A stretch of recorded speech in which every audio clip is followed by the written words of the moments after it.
మంత్రి ఉత్తమ్ కుమార్ రెడ్డికి మాజీ మంత్రి హరీష్ రావు శనివారం లేఖ రాశారు. ఈ లేఖలో సాగునీటిని అందించాలని హరీష్ రావు డిమాండ్ చేశారు.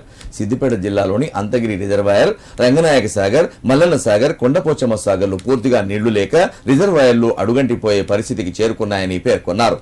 గత సంవత్సరం ఇదే ఆగస్టు నెలలో అనంతగిరి రిజర్వాయర్లో 3.32 టీఎంసీల నీళ్లు ఉంటే ప్రస్తుతం 0.75 టీఎంసీలు, రంగనాయక సాగర్లో 2.38 టీఎంసీలకు గాను ప్రస్తుతం 0.67 టీఎంసీలు, మల్లన్న సాగర్ 18 టీఎంసీలకు గాను ప్రస్తుతం 8.5 టీఎంసీలు, కొండపోచమ్మ సాగర్ 10 టీఎంసీలకు గాను ప్రస్తుతం 4.5 టీఎంసీలు మాత్రమే ఉన్నాయని తెలిపారు.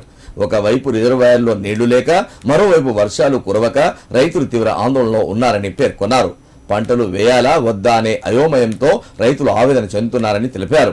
గత సంవత్సరం ఇదే సమయంతో పోలిస్తే జిల్లాల పంటల సాగు విస్తీర్ణం కూడా తగ్గిపోయిందని, కాబట్టి రాజకీయాలు పక్కన పెట్టి మిడ్ మేనర్ నుండి అన్నపూర్ణ రిజర్వాయర్, రంగనాయక సాగర్, మల్లన్న సాగర్, కొండపోచమ్మ సాగర్లకు నీటిని పంపింగ్ చేసేలా ఇరిగేషన్ అధికారులకు వెంటనే ఆదేశాలు జారీ చేయాలని కోరారు.